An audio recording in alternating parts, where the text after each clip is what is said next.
Hello, we are live again today on a Tuesday, and we are going to read I think one of the stories that we have meant to read for a very long time, and let me check. I don't want to mess this up. It's The Call of the Cthulhu by H.P. Lovecraft.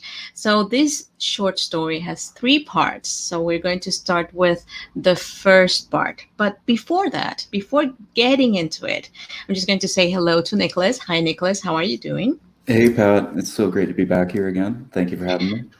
Thank you for being here.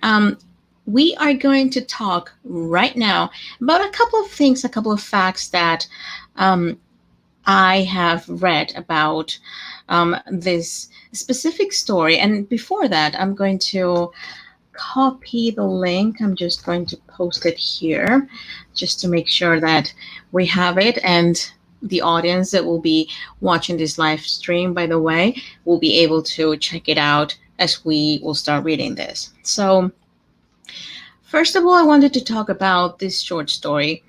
It was published in 1928. So basically, what we have been reading, it's been in chronological order, which is great. So we're going to focus on how he's been growing. I mean, Lovecraft, his mind, how it's been growing, and how he has been writing all of these stories until now.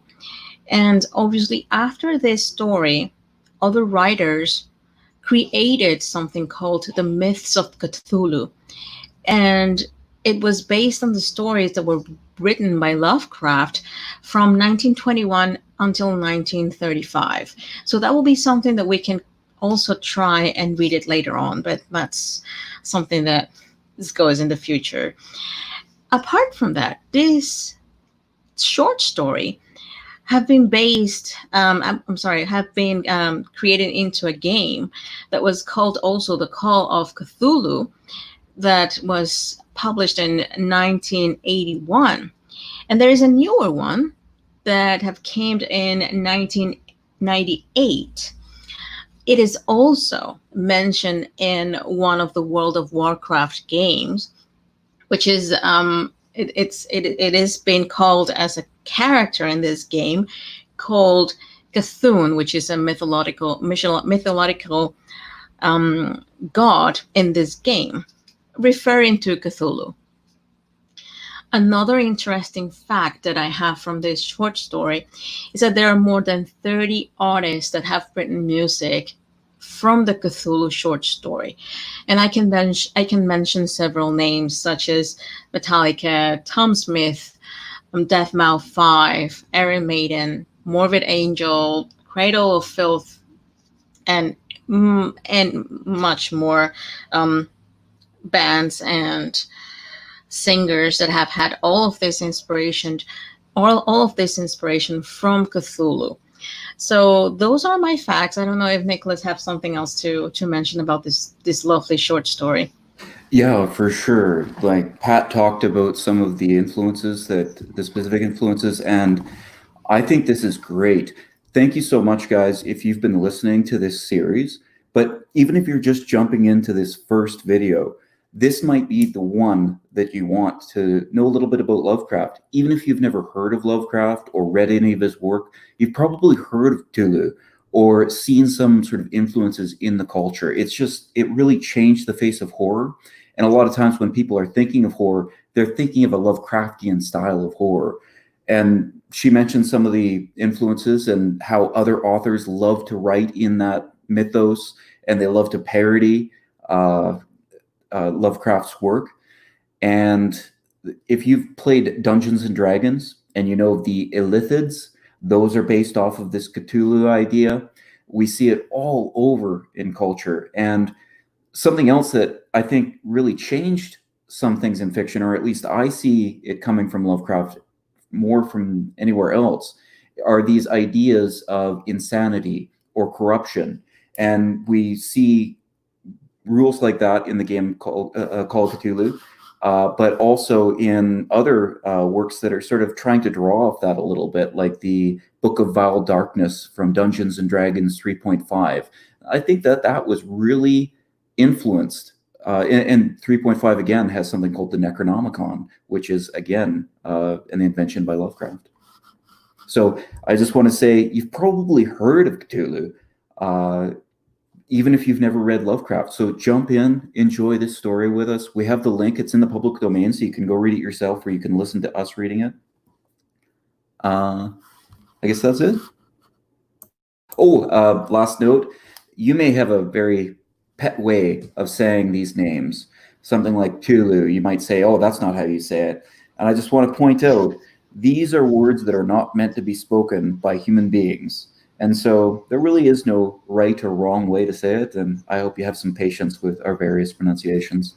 Yeah, yeah, especially that. So if anyone has a way to pronounce it, please go ahead and mention it on the comment section as well. So let us start. I'm going to share the screen just to have the story with us. Okay. There you go. You can start. Oh, I'm sorry. Okay. Mhm. The Call of Cthulhu by H.P. Lovecraft, found among the papers of the late Francis Wayland Thurston of Boston. Of such great powers or beings, there may be conceivably a survival of a hugely remote period when consciousness was manifested, perhaps in shapes and forms long since withdrawn before the tide of advancing humanity, forms of which poetry and legend alone have caught a flying memory and called them gods, monsters, mythical beings of all sorts and kinds. Algernon Blackwood. Chapter 1: The Horror in Clay. The most merciful thing in the world, I think, is the inability of the human mind to correlate all its contents. We live on a placid island of ignorance in the midst of black seas of infinity, and it was not meant that we should voyage far. The sciences, each straining in its own direction, have hitherto harmed us little. But some day the piecing together of dissociate knowledge will open up such terrifying vistas of reality and of our frightful position therein, that we shall either go mad from the revelations or flee from the deadly light into the peace and safety of a new dark age.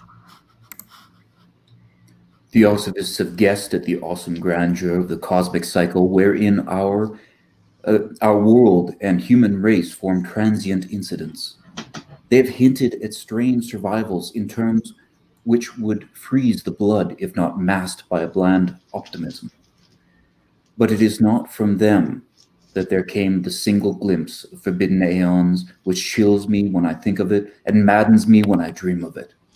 That glimpse, like all dread glimpses of truth, flashed out from an accidental piecing together of separated things. In this case, an old newspaper item and the notes of a dead professor.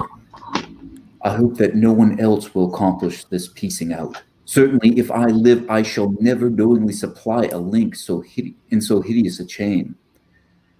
I think that the professor, too, intended to keep silent regarding the part he knew, and that he would have destroyed his notes had not sudden death seized him. My knowledge of the thing began in the winter of 1926 and 27 with the death of my grand uncle, George Gamble Angel, professor emeritus of Semitic languages in Brown University, Providence, Rhode Island. Professor Angel was widely known as an authority of ancient inscriptions and had frequently been resorted to by the heads of prominent museums, so that his passing at the age of 92 may be recalled by many. Locally, interest was intensified by the obscurity of the cause of death. The professor had been stricken whilst returning from the Newport boat, falling suddenly, as witnesses said, after having been jolted by a nautical looking negro who had come from one of the queer dark courts on the precipitous hillside, which form a short cut from the waterfront to the deceased home in William Street.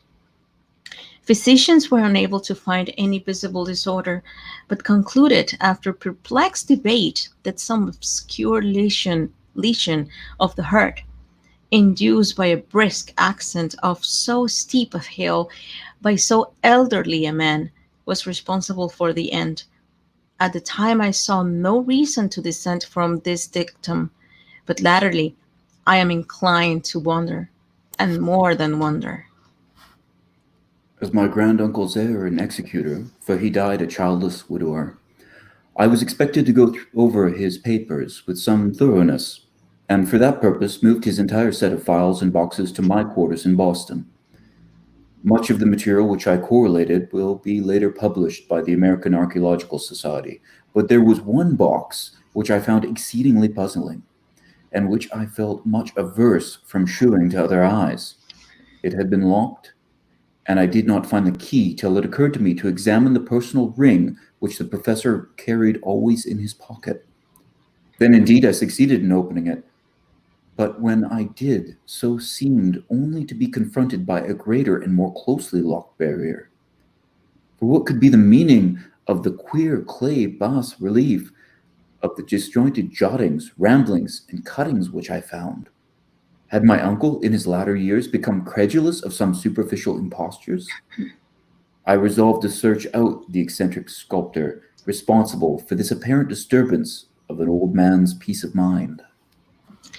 The bas relief was a rough rectangle, less than an inch thick and about 5 by 6 inches in area, obviously of modern origin. Its designs, however, were far from modern in atmosphere and suggestion, for although the vagaries of Cubism and Futurism are many and wild, they do not often reproduce that cryptic regularity which lurks in prehistoric writing. And writing of some kind the bulk of these designs seems certainly to be, though my memory, despite much familiarity with the papers and collections of my uncle, failed in any way to identify this particular species, or even to hint at its remotest affiliations. Above these apparent hieroglyphics was a figure of evidently pictorial intent, though its impressionistic execution forbade a very clear idea of its nature. It seemed to be a sort of monster, or symbol representing a monster, of a form which only a diseased fancy could conceive. If I say that my somewhat extravagant imagination yields simultaneous pictures of an octopus, a dragon, and a human caricature, I shall not be unfaithful to the spirit of the thing.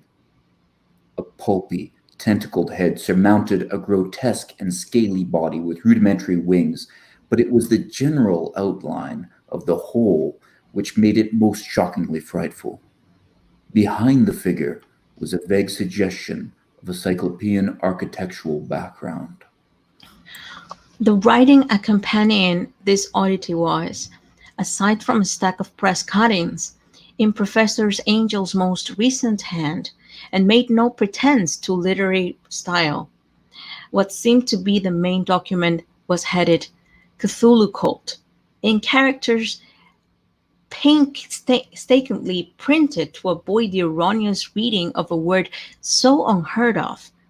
The manuscript was dividing into two sections, the first of which was headed 1925, Dream and Dream Work of H.A. Wilcox, 7th Thomas Street, Providence, Rhode Island, and the second, Narrative of Inspector John R. LeGras, 121 Bienville Street, New Orleans, LA. At 1908 AASMTG, Notes on Same, and Professor Webb's Act. The other manuscript papers were all brief notes, some of them accounts of the queer dreams of different persons, some of them citations from I'm sorry, theosophical books and magazines, notably W. Scott Eliot's Atlantic and the Lost Lemuria, and the rest comments on long surviving secret societies and hidden cults, which, with reference to passages in such mythological and anthropological source books as Fraser's Golden Bowl and Miss Murray's Witch Cult in Western Europe. The cut-ins largely allude to other mental illnesses and outbreaks of group folly of mania in the spring of 1925. The first half of the principal manuscript told a very peculiar tale. It appears that on March 1st, 1925, a thin, dark young man of neurotic and excited aspect had called upon Professor Angle, bearing the singular clay bas-relief, which was then exceedingly damp and fresh. His card bore the name of Henry Anthony Wilcox, and my uncle had recognized him as the youngest son of an excellent family slightly known to him, who had latterly been studying sculpture at the Rhode Island School of Design and living alone at the Fleur de Lis building near that institution.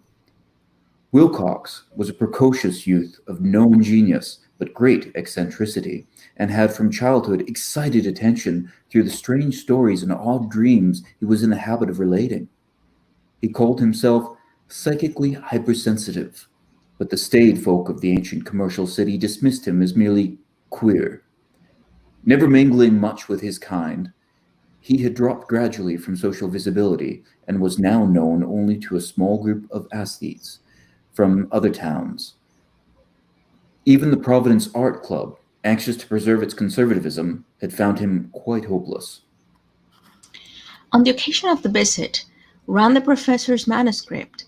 The sculptor abruptly asked for the benefit of his host's archaeological knowledge in identifying the hieroglyphics on the bas relief. He spoke in a dreamy, stilted manner which suggested pose and alienated sympathy, and my uncle showed some sharpness in replying, but for the conspicuous freshness of the tablet implied kinship with anything but archaeology. Young Wilcox's rejoinder, which impressed my uncle enough to make him recall and record it verbatim, was of a fantastically poetic cast, which must have typified his whole conversation, and which I have since found highly characteristic of him. He said, "It is new, indeed, for I made it last night in a dream of strange cities, and dreams are older than brooding Tyre, or the contemplative Sphinx, or the garden-girdled Babylon." It was then that he began that rambling tale which suddenly played upon a sleeping memory and won the fevered interest of my uncle. There had been a slight earthquake tremor the night before, the most considerable felt in New England for some years, and Wilcox's imagination had been keenly affected. Upon retiring, he had had an unprecedented dream of great cyclopean cities, of titan blocks and sky-flung monoliths, all dripping with green ooze and sinister with latent horror. Hieroglyphics had covered the walls and pillars, and from some undetermined point below had come a voice that was not a voice, a chaotic sensation which only fancy could transmute into sound. But he had attempted to render by the almost unpronounceable jumble of letters, Cthulhu Ftang. This verbal jumble was the key to the recollection with excited and disturbed Professor Angel. He questioned the sculpture with scientific muteness, and studied with almost frantic intensity the bas-relief on which the youth had found himself working, chilled and clad only in his night clothes, when waking had stolen bewilderingly over him. My uncle blamed his old age. Wilcox afterward said, for his slowness in recognizing both hieroglyphics and pictorial design. Many of his questions seemed highly out of place to his visitor, especially those which tried to connect the latter with the strange cults or societies. And Wilcox could not understand the repeated promises of silence which he had offered in exchange for an admission of membership in some widespread mystical or paganly religious body. When Professor Angel became convinced that the sculptor was indeed ignorant of any cult or system in cryptic lore, he besieged his visitor with demands of future reports of dreams. This bore regular fruit, for after the first interview, the manuscript records daily calls of the young man, during which he related startling fragments of nocturnal imagery, whose burden was always some terrible cyclopean vista of darks and dripping stone, with a subterranean voice or intelligence shouting monotonously in enigmatical sense impacts, unscribable save as gibberish. The two sounds most frequently repeated are those rendered by the letters Cthulhu and Riley. On March 23rd, the manuscript continued, Wilcox failed to appear, and inquiries at his quarters revealed that he had been stricken with an obscure sort of fever and taken to the home of his family in Waterman Street. He had cried out in the night, arousing several other artists in the building, and had manifested since then only alterations of unconsciousness and delirium. My uncle at once telephoned the family, and from that time forward kept close watch of the case, calling often at the Thayer Street office of Dr. Toby, whom he learned to be in charge. The youth's febrile mind apparently was dwelling on strange things, and the doctor shuddered now and then as he spoke of them. They included not only a repetition of what he had formerly dreamed, but touched wildly on a gigantic thing miles high, which walked or lumbered about. He had no time fully described this object, but occasional frantic words, as repeated by Dr. Toby, convinced the professor that it must be identical with the nameless monstrosity he had sought to depict in his dream sculpture. Reference to this object, the doctor added, was invariably a prelude to the young man's subsidence into lethargy. His temperature, oddly enough, was not greatly above normal, but his whole condition was otherwise such as to suggest true fever rather than mental disorder. On April 2nd, and at about 3 p.m., every trace of Wilcox's malady suddenly ceased. He sat upright in bed, astonished to find himself at home and completely ignorant of what had happened in dream or reality since the night of March 22nd. Pronounced well by his physician, he returns to his quarters in 3 days. But to Professor Angel, he was of no further assistance. All traces of strange dreaming had vanished with his recovery, and my uncle kept no record of his night thoughts after a week of pointless and irrelevant accounts of thoroughly usual visions. Here, the first part of the manuscript ended, but references to certain of the scattered notes gave me much material for thought. So much, in fact, that only the ingrained skepticism then forming my philosophy can account for my continued distrust of the artist. The notes in which, the notes in question were those descriptive of the dreams of various persons, covering the same period as that in which young Wilcox had had his strange visitations. My uncle, it seems, had quickly instituted a prodigiously far-flung body of inquiries among nearly all the friends whom he could question without impertinence, asking for nightly reports of their dreams and the dates of any notable visions for some time past. The reception of his request seems to have been varied, but he must, at the very least, have received more responses than any ordinary man could have handled without a secretary. This original correspondence was not preserved, but his notes formed a thorough and really significant digest. Average people in society and business, the English traditional salt of the earth, gave an almost completely negative result. Though scattered cases of uneasy but formless nocturnal impressions appear here and there, always between March 23rd and April 2nd, the period of young Wilcox's delirium. Scientific men were little more affected, though 4 cases of vague description suggest fugitive glimpses of strange landscapes, and in one case, there's mentioned a dread of something abnormal.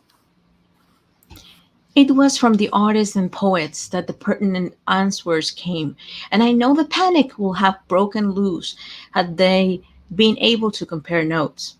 As it was, lacking their original letters, I have suspected that compiler of having asked leading questions, or of having edited the correspondence in corroboration of what he had latently resolved to see. That is why I continue to feel that Wilcox, somehow cognizant of the old data which my uncle had possessed, had been imposing on the veteran scientist. These responses from atheists told a disturbing tale. From February 28th to April 2nd, a large proportion of them have dreamed very bizarre things, the intensity of the dreams being unmeasurably stronger during the period of the sculpture delirium. Over a fourth of those who reported anything reported scenes of half sounds not unlike those which Wilcox had described, and some of the dreamers confessed acute fear of the gigantic nameless thing visible towards the last. One case, which the note describes with emphasis, was very sad. The subject, a widely known architect with leanings towards theosol- theosophy, Theosophy. theosophy and occultism, thank you, when violently insane of the date of youth Wilcox seizure, and expired several months later after incessant screamings to be saved from some escaping denizen of hell. Had my uncle referred to these cases by name instead of merely by number, I should have attempted some corroboration and personal investigation. But as it was, I succeeded in tracing down only a few. All of this, however, bore out the notes in full. I have often wondered if all the objects of the professor's questioning felt as puzzled as did this fraction. It is well that no explanation shall ever reach them. The press cuttings, as I have intimated, touched on cases of panic, mania, and eccentricity during the given period. Professor Angle must have employed a cutting bureau, for the number of extracts was tremendous, and the sources scattered throughout the globe. Here was a nocturnal suicide in London, where a lone sleeper had leaped from a window after a shocking cry. Here, likewise, a rambling letter to the editor of a paper in South America, where a fanatic deduces a dire future from visions he has seen. A dispatch from California describes a theosophist colony as donning white robes en masse for some glorious fulfillment which never arrives, whilst items from India speak guardedly of serious native unrest toward the end of March. Voodoo orgies multiply in Haiti, and African outposts report ominous mutterings. American officers in the Philippines find certain tribes bothersome about this time, and New York policemen are mobbed by hysterical Levantines on the night of March 22nd to 23rd.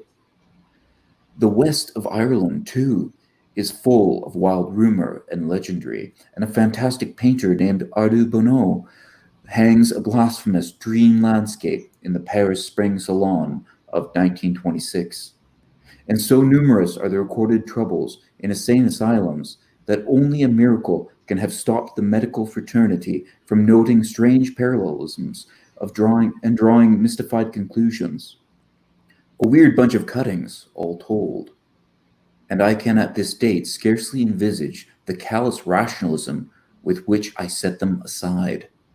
But I was then convinced that young Wilcox had known of the older matters mentioned by the professor.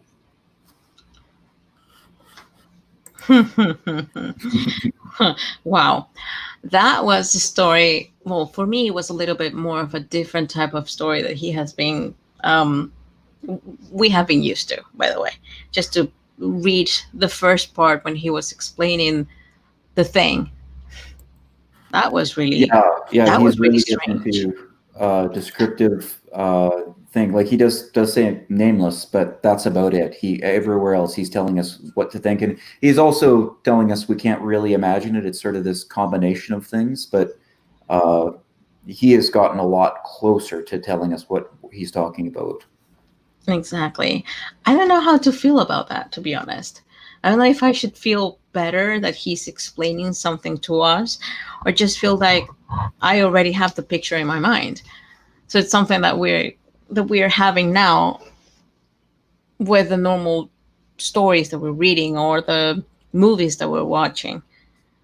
Right, right. Well, I do prefer it because I am kind of a cynical reader, and when things are left unsaid, I tire easily of them. Hmm. And I think that this is a really great description. It's an interesting creature, and it. What do you feel? What do you felt the first time that you read this? I mean, about the. I mean, I have my own personal opinion, but I want to know yours. When you read this part about that he was like a mix in between certain things, right? It was like an octopus and a character. Let me search for that. Caricature of a human, yeah. Yeah, exactly. What do you Well, felt? What do you felt when did you imagine that? I have to be honest that, like I said, I'm familiar. I've never read this story before, but I'm familiar with Cthulhu through other sources, and so that part I didn't really draw a lot on. I was more focusing on the manner in which he was encountering it, and something else that I really noticed in this was his references to real life cults like Theosophy, which I think we've discussed briefly before, but we'll probably get into talking about a little bit more today. Mm-hmm. So I can't say that I was a virgin to it. I really felt like I already knew what Cthulhu looked like, and but I thought it was interesting and I was excited, and I can understand why this description would stick with people. And the combination, I think it's interesting in two ways. In that, whenever we seem to imagine things that we've never seen before, they always seem to be combinations of things that we have. Like a dragon seems to be a combination of a bird and a snake and a reptile. Uh, and I think that for Lovecraft, with his views against racial mixing, he probably saw this as a special kind of perversity, to see all of these strange forms that should be native and kept separate mixed together into this horrible perversity. Yeah. Yeah, especially because the three components that he was using are dark in its own way. For Hmm, instance, the hmm. octopus goes like into the deeps of the sea, so Yeah, it goes like down deep, like really dark. A dragon, which I may say that it was a mythological being. In that case, I don't know if they were still thinking that there were dragons around. And well, caricature is just something that was made out of our minds, and that's it. But I think mixing all of this, everyone will have like a different opinions, as I said.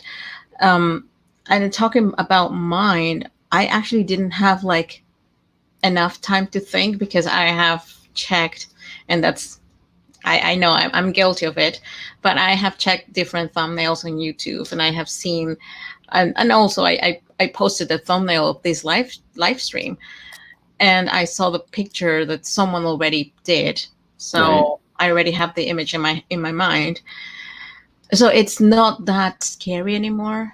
Hmm, hmm. I don't know if that it's not connecting me completely to the story. But before, what we were reading the other short stories, that we didn't have any context of the monsters or creatures that were created, it will get me connected to the story Oh, okay. in Yeah, a yeah. different way. Hmm. Yeah, well, I really like the mixture of creatures. The idea of there being a caricature of a human being gives it this perverse sentience. The image of the dragon, I think, is especially in Lovecraft's time would have been associated with the devil, and so we've got sort of demonic forces and terrifying, fantastic things. Hmm. And the octopus, I really think that Lovecraft was onto something that I think is still criminally unwritten, which is we often think about horrible aliens coming from the sky. That seems to be the one last frontier, right? That's the final frontier, according to Star Trek. But really, the depths of the sea are really unexamined as well. And whenever we get something out of them, they seem so alien. Like if you were to look at a lobster and you were to say that grew up on the same planet Yeah. as a human being, that seems so alien. And so I really like this mixture of this deep. And in ancient cultures, they thought of the sky as the waters above, and there was also the waters around you. So it was all like in some languages, the sky was called water. Oh, I didn't know that. Yeah, I can't think of any examples. Maybe Maya or something, but I'll have to look that up. Yeah. Well, I have seen lots of those scenes now in movies around that they are using this apocalyptic scene where you have lots of tentacles coming out of the sky. So it reminds me of what we're reading right now, Right. Right. Yeah. right? Yeah. Another thing that I wanted to like mention here, it's about the specific time that Lovecraft is using to have all of this, um, craziness being spread or being created into human minds, which is around the 22nd or 23rd of March until the 2nd of April. What do you think about that? Do you think they Yeah. have some sort of like numerical explanation? I think that's a good question. I didn't pay too close attention to that. I just really like the realism of it. Mm-hmm. Uh, but that would be, let's see. Like he was really specific. It's like on March on the 23rd, and he was like on April the 22nd at around 3 p.m. Right? He was like really specific with the time and even the date and the time. Yeah, yeah. It's a little bit more than a week. I wonder if it coincided with a full moon. Yeah, I'm not sure. I'm not sure. It did add realism to it, but I would have to think about it longer to see if there is any significance. Yeah, it has to do with maybe I don't I haven't read about cults that or the cults that he have been mentioning here, but I'm guessing that one of them might have had this reference, Oh, that's very possible. Yeah. right? So it might be that it's specifically in this time it is that we will have some sort of thing going on, and that's why all of this is presenting in people like in their dreams, or I don't know, in well, he was mentioning lots of things that were happening around that time in like around the world, not only in one place. Hmm. Yeah. Mm. It's something that I will mention. We talked a little bit about theosophy, I think, in a live stream that was unrelated to a reading. Do you remember that at all? Mm. Wasn't the last short story? No, no. It was before I think we started doing readings. It was just on a random live stream that we were together hanging out. Okay, I Uh, think so. Yeah. okay, yeah. Well, like Atlantis and Lemuria specifically, like this is Hmm. obviously references to actual theosophical writings. And I will just give you a little bit of context historically about what's going on here. Is Okay. that uh, in a certain period of time, especially around the 18th and 19th century, and it sort of ended near the beginning of the 20th century, there was this fascination of looking at all of these other religions and trying to see the inspirations of Christianity. So there were a lot of people that were born of the Enlightenment, French atheists and things like that, that believed that Christianity, which was the dominant religion of the time, was not true, but it was just inspired. It was just a sort of retelling of these old stories Hmm. that there was all these other dying and rising gods and things like that. And there were these people, theosophists, who really took advantage of that. And they would bring together various religions. They say, oh, like this guy was crucified, died for 3 days, and then was resurrected. It's just like Jesus. And people really got into that, and it spread far. This is actually hermetic, a hermetic legend that's not true. It's not based in history. But people wrote so much about this, and they just made stuff up. Like there's a lot of what do you call them? Masons, Freemasons, and Druids that made this stuff up in the 18th, 19th, early 20th century, and a lot of people bought into it. If you watch the show Zeitgeist, the YouTube show, have you ever seen that one? No, I haven't. No, okay. Well, it has 3 parts. And the first part is basically telling you that Hermeticism and making all these claims about, listen, Jesus is just exactly the same as all these other things. And so the idea that the true understanding of religion should be taken from getting all of these backward and ancient pieces. And I'll just finish that sort of historical update with saying that now that we live in the age of the internet, and you can do things like word searches, and you can interact with other people, we now know that these claims are totally made up. That there's basic things like a really important person going around and teaching and things like that are similar in Christianity, but there is no dying and rising savior, God, in these other religions. And any comparisons, like for instance Dionysus or something like that, they don't fit. And if you can find plenty of people claiming that they do, but if you just look into it, look for primary sources in any of those religious texts, they don't exist. These people, these theosophists, just made it up. They were shysters. And if you look into them specifically, like Helena Blavatsky, she was a known shyster. She got caught in things like faking seances, where she would have these notes show up in these cupboards, and it was exposed that the cupboards had a false back, and she'd have one of her servants write these notes and then put them in and then close the cupboard. So we know these people aren't trustworthy. But in Lovecraft's time, it probably really did feel like these were the forbidden things. Like, you should be a good Christian, but if you really want to look at the science and the history, this is the truth of it. It really comes from this ancient, backward, horrible culture. Oh. Wow. I mean, and at that time, you could actually easily say that, just saying that it wasn't based on Christianity, it was based on something else. And no one will say anything. Yeah. Because they don't have any way to prove that.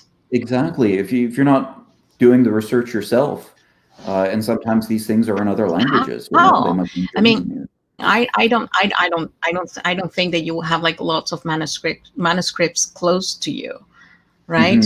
Yeah, exactly. And some of these texts, like the Theosophists, are famous for never giving any direct references. They just make claims.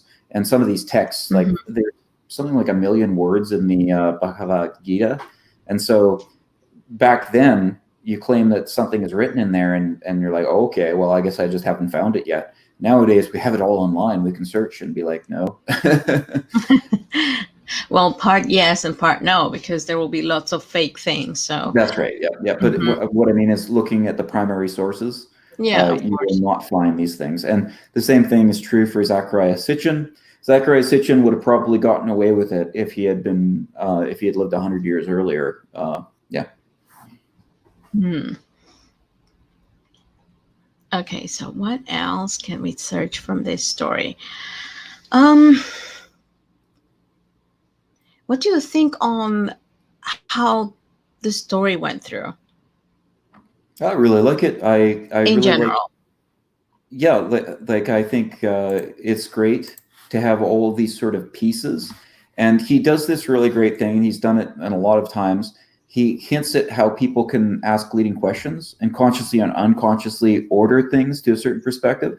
And so if we give breath to the idea that these nightmares are real, and we look at our own nightmares, and start investigating them and things like that, we might draw connections that aren't real and go insane.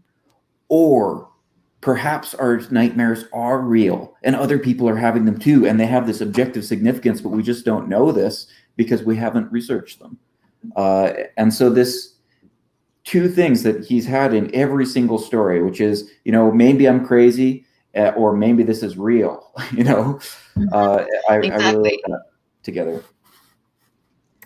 And I think that's the main thing, that it will give the one that it's reading this, it will give them the option to believe what it's known, like it's unreal, or what it might be real, Right. right? So I may say that it could be possible, right? But it's strange that everyone will be having the same kind of thought of a specific monster, right? Or in a specific scene that's happening in their minds, and all this sudden changes in a specific time. So Yeah, it was really interesting. One thing that obviously on a rereading, it becomes a little clearer, but there's a lot of characters involved. Like there's the sculptor, and then there is the professor, and then there's the grandfather, and then there's the narrator, right? And that chain I think is interesting, but it does get a little bit jumbled for me. yeah, and that's the thing, that the narrator is the one that it's investigating, which is Yep. just like what we read on Herbert West. There was like a narrator, Yeah. and we can have part of his feelings towards this, and how he's been investigating his own, like, grand uncle's past. And I'm wonder that it's only because because he died and he needs to investigate all of this, or it's something that came into him to say, you have to investigate this. Because you know that when someone dies, you go ahead and check through his stuff or her stuff, and then you saved it, or you burn them, or you throw that away, and that's it, right? Yeah. But he really wants to get like involved into it. Well, yeah, he does mention that he first starts to look into it because he's worried that the sculptor had sort of taken advantage of his grandfather's mind, right? Yeah, that was the first, that was his first thought. But later on he decided just to jump ahead and just investigate all of that. Yeah. Talking about specific details, usually I really like his specific details, but I was really glad you read that one paragraph that begins with the writing accompanying, because it's got all of those abbreviations and all of those details, and that's difficult to read. It interrupts the flow. It took me a while. It took me a while to try to decipher how to read this. To be honest, because it was quite difficult. I should have avoided to read it. Like, I should have said only that the manuscript was divided into two sections. The first, which was headed and the name, and then the other one with the other name, and that's it. Well, yeah, that's the thing is I think it's a red flag that you as a reader, even as you're presenting this work, are saying, I should have just skipped over that. I think that these details would look really great in a shot in a movie, in a picture, maybe even if you had a picture or some sort of a manuscript accompanying the story, that would look really great.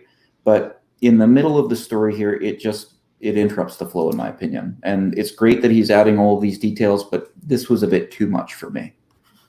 Well, it could be that he was ahead of time. Ahead of time? Yeah, meaning that he may be given this hints for something else later on. Well, 7 Thomas Street, Providence, Rhode Island. 121 Bienville. But it's because we are not there. We're not in the States. Right. Yeah. Right. Yeah. But we don't know exactly what's happening. Why is he using those references? Maybe that specific street has something there in Rhode Island, for instance, or in New Orleans. Right.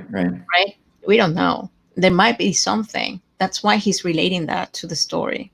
Yeah. And so then maybe it takes on a special kind of locality to it, and that people in that area would really enjoy reading about it. Exactly. People love a haunted house, and maybe he was sort of creating that for them. Exactly. Maybe he passed through that. I mean, I haven't read that specific part. Maybe there is some sort of reference of why he used these two locations. Maybe there is a haunted house or a haunted building in that specific spot. I don't Right, know. right, yeah. Mhm. Yeah, And this as could I be said, sort of I the mean, backstory that he created for it. exactly. And maybe all of this, like as I said before, and we were saying, well, maybe we're thinking it too much about the references of the numbers in the Hmm. short stories, because he's using so many numbers here, Yeah. so many, I don't know, descriptions about it. So I'm still having my debate in that he's not using any references on that, but let's go ahead and continue. Mhm. Okay, so what else can we bring from this? I I hope that he fills this in later, but something that I think makes this a little less terrifying is that this one guy that was having these dreams, he has that fit of delirium, and then he seems to recover. And I think that that takes a little bit of the terror away. I would have liked to have seen sort of one person disappear one by one, and sort of have the next person say, "Oh, maybe I shouldn't be investigating this," and then they disappear. Whereas it seems a little less lethal. Like some guy was experiencing it and he's just fine. Well, there was one that died like at the last part. It wasn't that connected to what we were reading, but Right? Yeah, he's talking about all the different things, and the one guy that jumps out of his window at night. and the other one that died like sometime later on. There was a guy that had Oh, something and died later on, like a month later on. Yeah, oh, this okay. one, I think. Yeah, the subject, a widely known architect with leanings towards I'm sorry, it's difficult to pronounce this. Theosophy and occultism, when violently insane on the date of youth, Wilcox seizure and expire several months later after incessant screamings to be saved from some escaped denizens of hell. Right, right, yeah, yeah. So yeah, but this is not connected to the, let's say, the main characters, and that's why we're not feeling that Hmm. fear Hmm. of someone dying because of this terrible monster. But I don't think we should jump ahead. Maybe the author in this case is trying to let us know that everything is fine until you get into the second chapter and everything is just messed up. Sure, yep, yep. And I haven't read the second chapter, so I don't have any remotely idea of what's going on. Me as So well, yep. yeah, maybe we're going to because in the end, the great uncle died for seemingly heart attack, supposedly, but Hmm. now the narrator is doubting that it might have happened that way. Right, yeah, I said grandfather earlier, but you're right, great granduncle, yeah, Yes, great uncle, yeah. and we actually don't know what happened to Wilcox. I mean, we until now we think that he's still alive. Well, he's Hmm. still alive, but we don't know what happened to him after that. He said that he was recovered, but we Yeah, don't know anything else about him. yeah, I do hope that he draws on that later. I hope we find something terrible has happened to him. Well, yeah, actually, every trace of Wilcox. Yeah, okay, yeah, yeah, yeah. Yeah, So I it's hope like something happens to him. Yeah. it's like he was used as a vessel Hmm. for Hmm. what happened for that time being, and then off, nothing else. They don't need it anymore. Something I also like about this is this sort of dichotomy, and he's played on this a lot between the sort of scientific and logical mind and the sort of aesthetic mind. And so that the people that are artists and things like that are really open to this, whereas the salt of the earth people and the logically minded, like most professors, just don't even like scientists. They don't experience this. But it's these people that are really interested in this stuff that are pursuing these hidden and mysterious Hmm. secrets. that it comes to and speaks clearly to them. And there was even a line where I almost felt like Lovecraft was talking about himself. Where is it here? Where it says, Wilcox was a precocious youth of known genius, but great eccentricity, and had from childhood excited attention through the strange stories and odd dreams he had a habit of relating. He called himself psychically hypersensitive, but the staid folk of the ancient commercial city dismissed him as merely queer. Never mingling much with his kind, he had dropped gradually from social visibility and was now known only to a small group of aesthetes from other towns. Like, this could have been him. Like, this could have been his writer's circle that he's talking about. Well, yeah, that's something that Lovecraft always, I think he always does to hear. He always gets into one of the characters, maybe not the main character, but one of the main characters, one of the ones that are being talked about. And he's being portrayed himself into it. But all of this, I don't know, definitions of what he had in his mind about him. Mm-hmm. Right, yeah. And I don't think we need to read too deeply into that. I think writers often draw on what they know. Just because you see some similarities between a character and the author does not mean that they're trying to insert themselves in the story or something like that. They just might say, this is something that's familiar to me.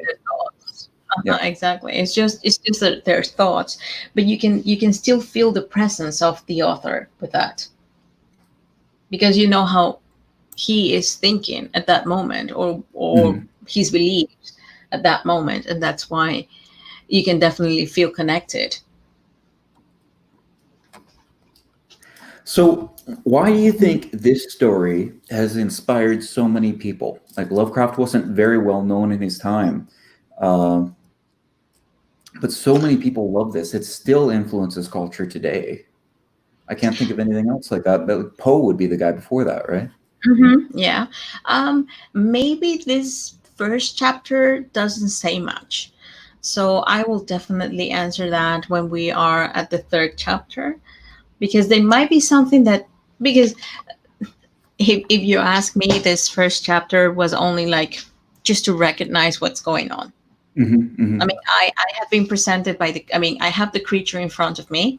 I know how this creature looks like, or at least have like a vague idea of how this creature looks like. I only know that it comes into your mind and in my, like, in dreams, and it's doing different things in a specific time, and that's it. I don't know what's going on with this Cthulhu thing. Mm-hmm, mm-hmm. I only know that it's in people's mind. Mm-hmm. When, I don't know. I mean, I know a specific time, but I don't know why in this case. Why it will be, why people are chosen to have this mental seizures or thoughts or nightmares about this, because that's not even been mentioned here. It's just like it's only been investigated into different people that he has been asked about their nightmares, specifically in this time and Mm-hmm. period. Mm-hmm. Right? So it's scattered information. You have information all over the place for me. I mean, Yeah. if you ask me, I am still not feeling why it will have being as important as it is now, right? Or as important as it was at the moment that people were using this as part of their own artistical presentations or writings. We need to read the other two chapters. I definitely think we have something else coming into to answer this question. Do you have any ways that you can say that this first chapter will answer your question? Well, for me, it feels like he is just drawing more and more. He's getting better at what he's doing in terms of the specific aspects that we've already discussed. He just seems to be doing it again and again and getting better and better at it. And I think that a lot of people that are interested in occultism would have been especially interested in theosophy. And even to this day, I've met hermeticists that try to tell you this is the real history. And so I think that tying it to theosophy probably inspired a lot. A lot of people probably give a lot of credit to that. If you watch Zeitgeist, the first part, it is presented so convincingly. And if you're not somebody that is a critical thinker or you're not used to doing research, it could just blow you away. You could just be like, oh, wow, Christianity is totally false. It's just ripped from these other things. And so I think that could be a big part of it. Okay. But there's small things that he does really well. Like linking this horrible dream and this nightmare to an earthquake. I think that is absolutely brilliant. I don't live in an area where there are earthquakes, but I can imagine that when you have an especially big earthquake or you're not used to earthquakes, that it would just fill you with tremendous terror when it comes. And being woken up by that in the middle of the night, that's got to be just really shaking you.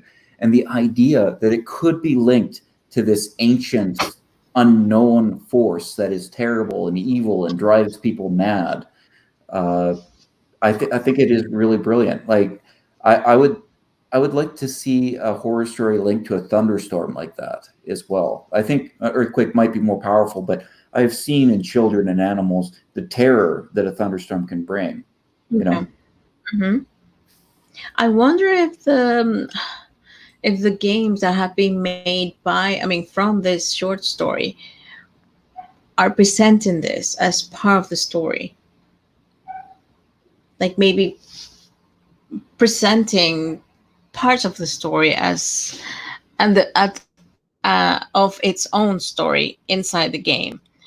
Because if you think about it, the game will give you some visuals, right? So you might be able to check if what we're reading here will bring you that feeling, right? I mean, what you're saying is like, I just lost the train of thought. I'm sorry. Yeah, I think that in the same way that like Herbert West Reanimator, the movie drew off of the short story and really made it that world and then added a lot more. I think all the fictional worlds and stories and games do that as well. So despite what I've said about Theosophy not being real and just basically being hogwash, in that world, it will be real. You know, this will be the secret truth. Hermeticism, I'm sure it greatly influences those games. Yeah, I wonder. I mean, because I was just like reading like a small details of the game that has been published and has been launched in 1998. That has a I think it has a doctor there that it's investigating someone's death. So. Oh, okay. Yeah. Yeah, so it's something like that. I'll have to read a little bit more about it, but it sounds interesting. I don't know if they're going to like actually take part of the story. So I was quite curious. Maybe I can see like the gameplay or the trailer just to bring some information for the next chapter and see if they have the same kind of history or the same story of what we're reading here.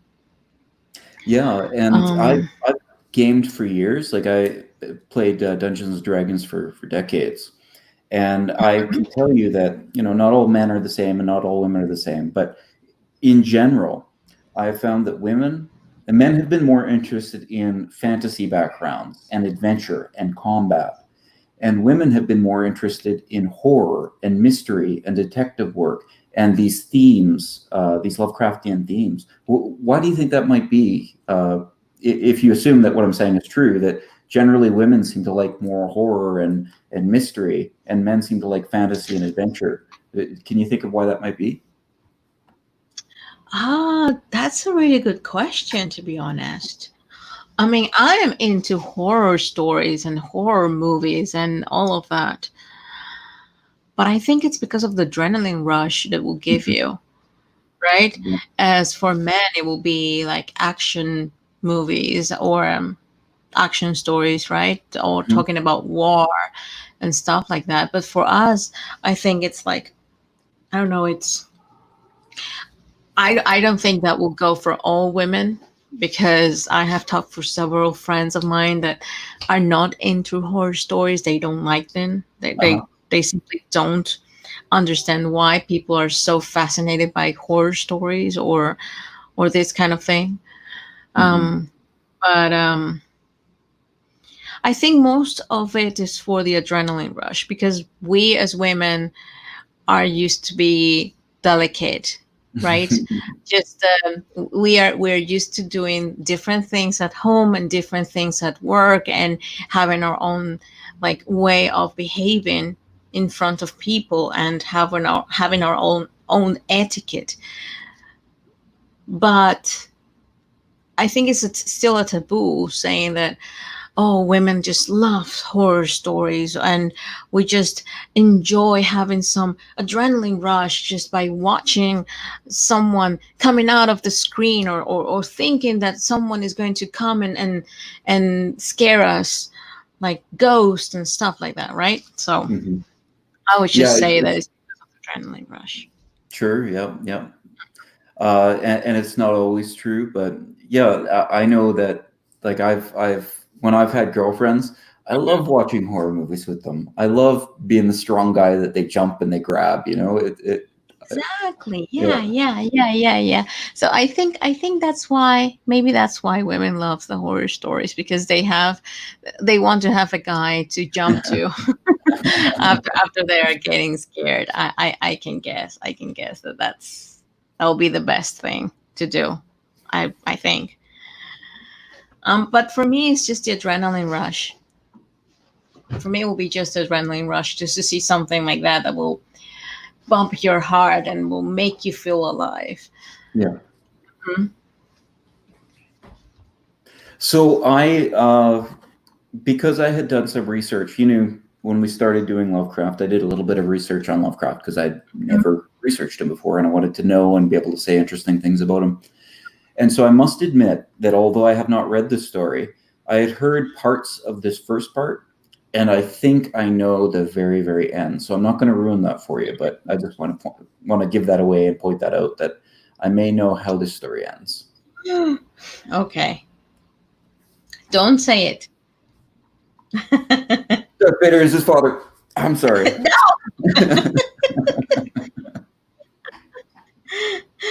Well, we are still a long way to go until the last chapter. And if you tell me, I will just stop at chapter 1 if I Right. didn't know that there were chapter 3, because the only thing that you have is that, okay, something happened, but then the guy, it's already recovered, and there are certain things that it's usually happening on those specific days, Right. and that's it.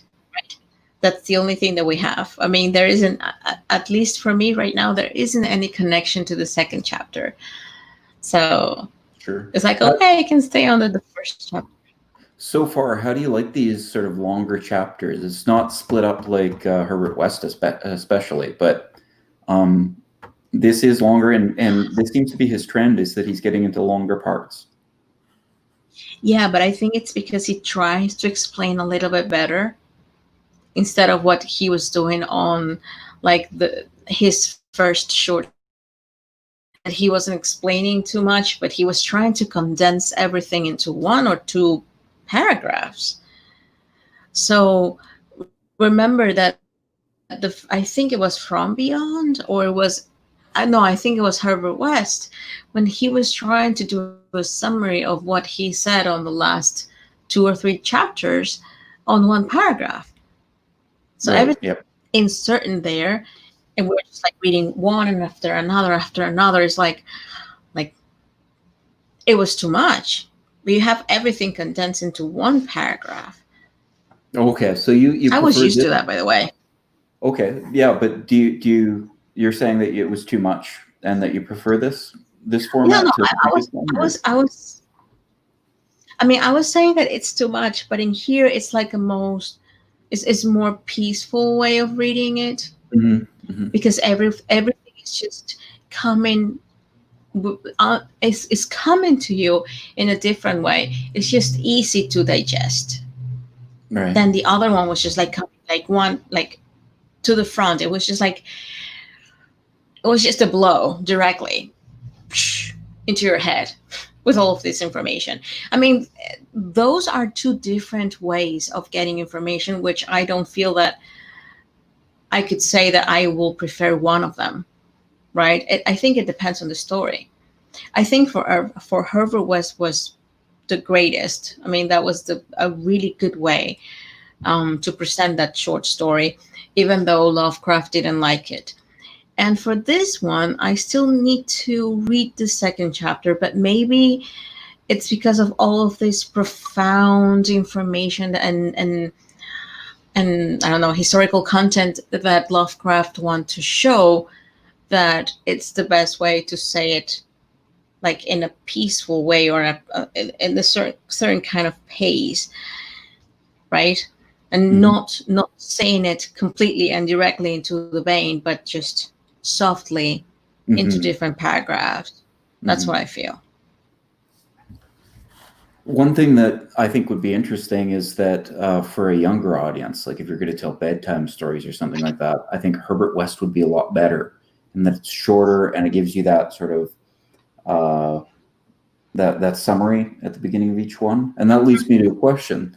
You have a young son, probably too young for a complicated story like this now, but when he gets a little older, would you consider reading him Lovecraft, or would you not read him Lovecraft for some reason? Wow. I am guessing that he won't be able to have any horror stories until he grows up, to be honest, Okay, sure, yeah. because you actually don't want to pet, you don't want to scare your children by Mhm. reading them horror stories, right? I mean, I still remember when I was young, I was just like reading lovely stories and having like ponies and kings and queens in my head, and nothing that has to do with the, like, the bad guy. Or if I was like thinking about the bad guy, it will be like, I don't know, Scar from The Lion King, which was the uncle of what's this called? Well, the brother of Mufasa, and that's it. Like, nothing that will Mhm. be Right, too, Scar, yeah, yeah, from The Lion King. yes, too terrible to think about, right? Right, And yeah. the worst thing that I was watching when I was younger, it was about zombies, and I was being scolded at that time. I was like, "Don't watch that. You're going to have nightmares at night," and that was true. Yeah. That was true.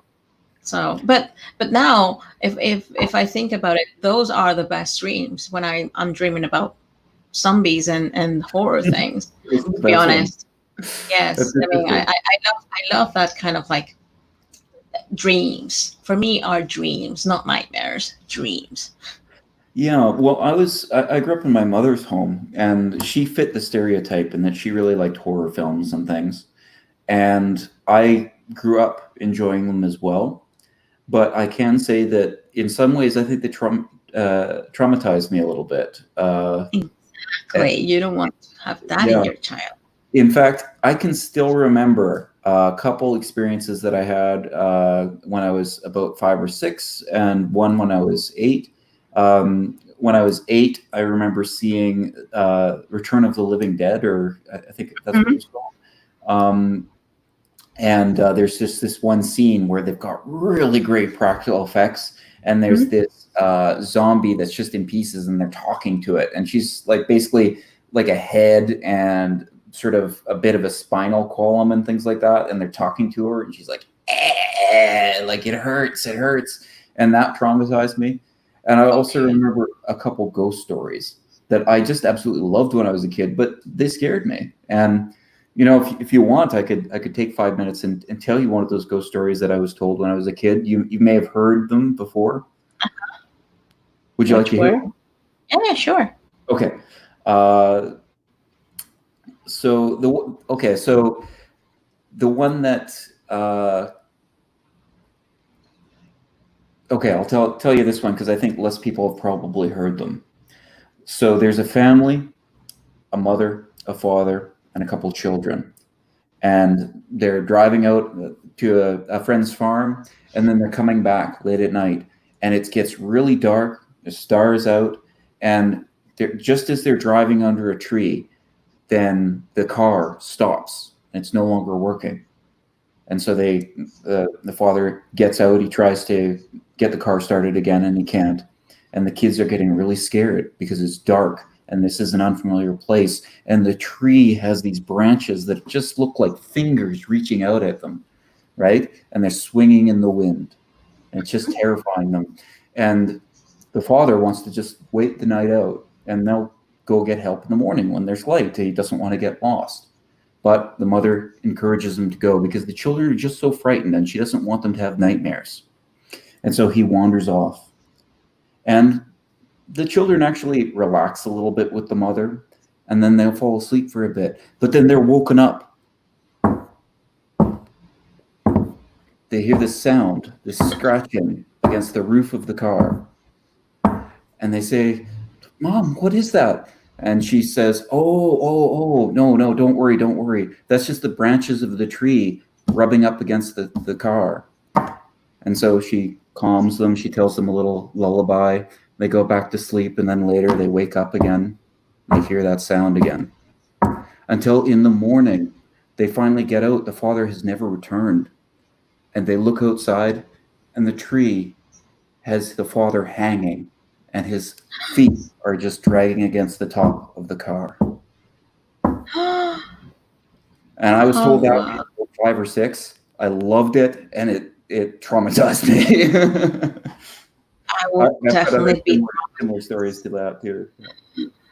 Oh wow, I will have definitely be traumatized by that time. Oh Jesus, that was too much. Wow. You want to hear another one? Okay. So this one, I think a lot more people have heard it or versions of it. I think Creepypasta has done a little bit of it. But there's a man, and he lives alone, and he's in an apartment. And he's a little bit of a nervous guy. He gets scared of things. And so at the advice of a friend, he decides to get a dog. And when he wakes up at night, because sometimes he gets scared, he hears a sound or something like that, he'll reach under his bed, and his dog always sleeps there, and he'll lick his hand, and then he'll know that everything's okay, because the dog is the one to first examine something, right? Mm-hmm. And so he feels safe, and he goes back to sleep. One night he hears a dripping, and he hears drip, drip, drip, and it's coming from his shower. And he knows that there isn't some sort of a leak, but he gets scared because he's sort of a nervous guy. But he knows, what, if it's something wrong, then the dog will go investigate it. So he reaches down, the dog licks his hand, and he feels comfortable, and he goes back to sleep. And he gets up in the next morning, and he goes into the bathroom, and there is his dog hanging, and blood has been dripping into the bathtub all night. And that was the sound that was dripping. Now, what licked his hand? Oh, wow. Oh, wow. That would traumatized me if I was really, especially because I had a dog when I was 5. I would have been traumatized, to be honest. I would have been crying my eyes out. I will be crying my eyes out just to think that the poor dog died by something that was leaking them this guy's hand. That's what I'm telling you. It's like you may enjoy the horror and this kind of stories, but I don't think that the mind of a child is prepared to its imagination, because you know that when child, you have so much to think about. I don't know. I still remember when I was really young, I was just imagining everything. Yeah. I was Yeah. creating my house inside my house, and I was thinking that I was outside in the woods, right? So I was still having like all of this like things that I was in the woods, and I was like fighting. I was like, I don't know. I was having like a small wooden house around in the jungle or whatever thing that I could think of. But it's because of my imagination, and I think every single child will have that.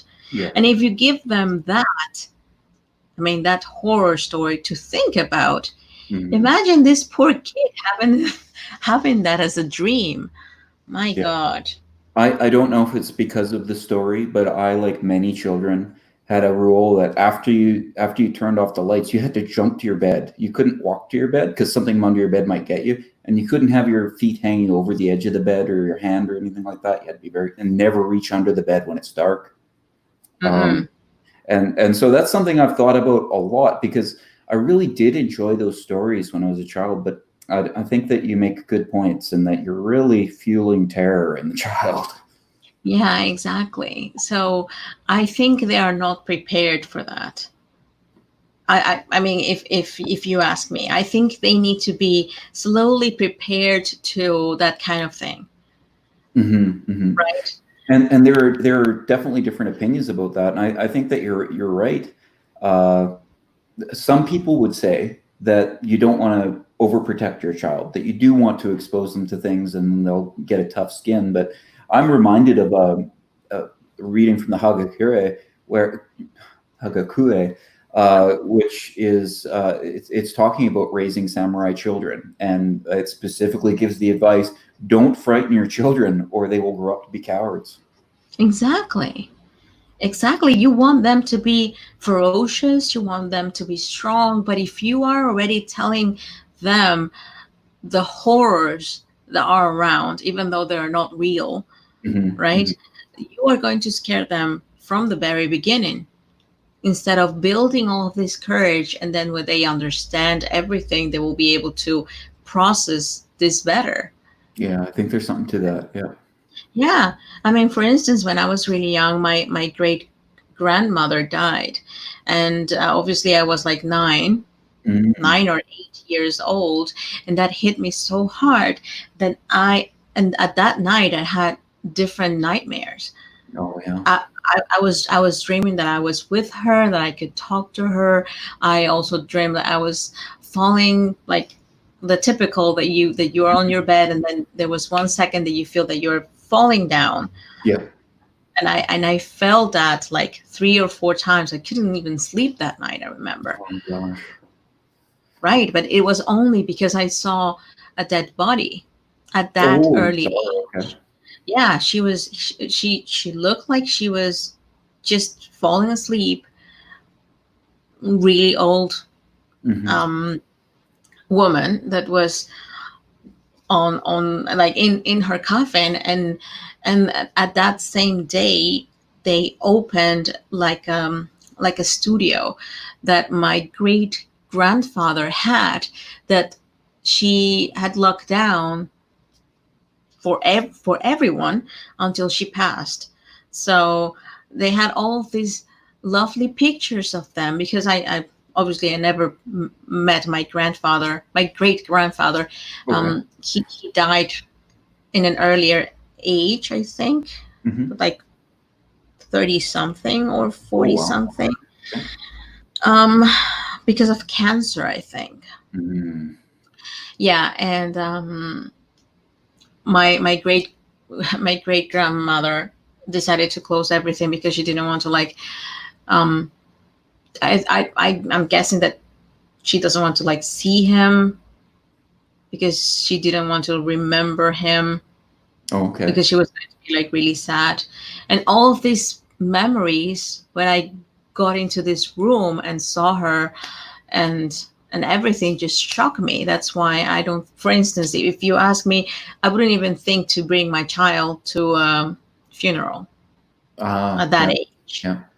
because it will be too much Mm-hmm. until the child will understand what's going on. Mm-hmm.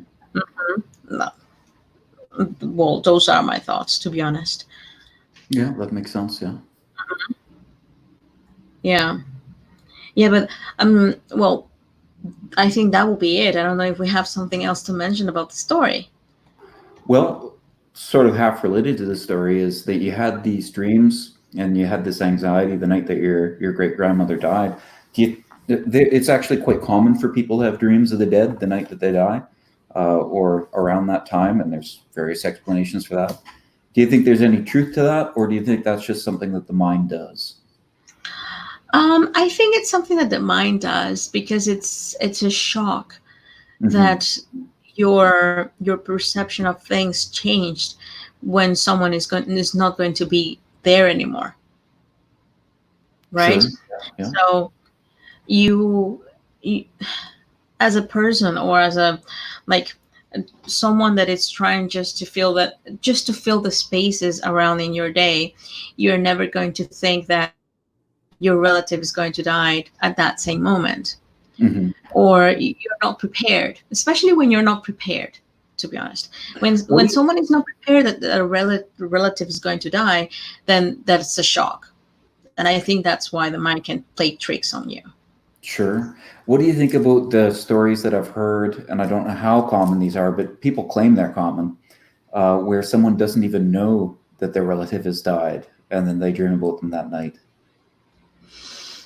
I will, but they are dreaming about their relative, Mm-hmm. even Like though their they don't. relative visits them or something like that. Yeah. Well, I had those dreams before when I was really young, when an aunt died from cancer as well, and Mm-hmm.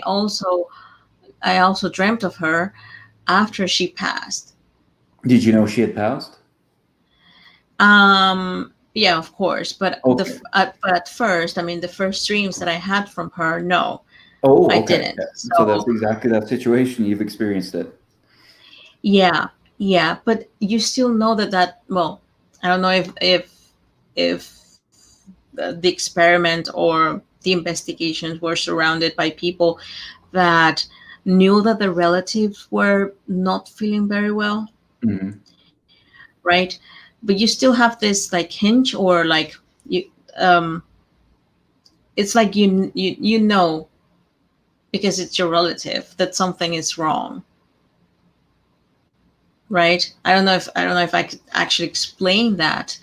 um but it's Like, something that do you, you think that it may happen. I mean, that it could happen, and that's right. that's why you dream about it. Okay, so what you're saying is you don't have any prior knowledge that your relative something's going to happen to them, but you just worry about them. Is that what you're saying? And so, Yeah, exactly. So that worrying that you have for your relative becomes into something else sometimes, right? mhm, mhm. And you will have this kind of dreams. Yeah, That and will be my explanation. I think that's a really credible answer. I think it makes a lot of sense, and I imagine we have these sort of dreams or intuitions about certain things, and when they don't correlate with waking reality, we probably forget about them very quickly and dismiss them. They don't seem important to us. Whereas if something does correlate with reality, especially in a sort of eerie way, it probably really does stand out, and we're probably telling everybody about that experience, and we may have had 10 other experiences we don't even realize we had. So I think that's a very easy explanation for that. Yeah, yeah, exactly. I mean, I have had different thoughts, I mean, or different dreams about relatives, and this one in particular, I remember when she passed. I remember being at her home talking to her, and she's saying, "Okay, I need to go," and I'm saying, "Okay, are you okay?" And she's saying, "Yes, I just need to go. I'm okay. Don't worry about me. I'm okay. I need to go." Hmm. Yeah. And I think that's something that it might be a way of me feeling better, because Hmm. that's what I want her to say to me. Right. Yeah. because she passed. So there is something there, that because our mind is so powerful, and that's something that we haven't even investigated like thoroughly. Like, we know that our minds are not working at 100%, right? And I wonder what would it be if our minds were working at that. I mean, at that percentage. It will be amazing. That seems like a really great circle back to the beginning of the story, where it says, most merciful thing in the world, I think, is the inability of the human mind to correlate all its contents. Exactly. And that's the main issue, I think. Because we don't know how our mind, or our brain will process. That's how it is. I mean, that's how I feel, by the way. Yeah, I think that's great. Well, should we wrap it up there? Yeah, I think so. I think we have already covered mostly everything. In this first chapter, we're going to do the second chapter at the same time on the next. And the name of that chapter is The Tale of Inspector Legros. So I'm guessing that this will be the second tome or section that they were mentioning in this information that the narrator found from his or her great uncle. Okay, so this is what we have for this time. In here, and for commenting on Cthulhu story from H.P. Lovecraft. Yeah, thanks so much for having me and discussing this with me, Pat. And thanks so much to the audience for listening. Really look forward to hearing what you have to say or your thoughts. Thanks for sticking with us. So if there is anyone that would like to comment down below, please do so. If you want us to discuss some other story later on, please mention that in the comment section as well. I think that we'll be just doing H.P. Lovecraft for a while, so I hope that you still like it. If you have another writer that you want us to read as well, we're up to the challenge too. So thank you guys for being until this live stream, and I hope to see you guys soon.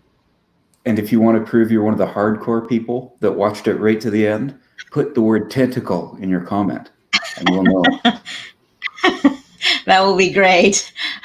Thank you, guys.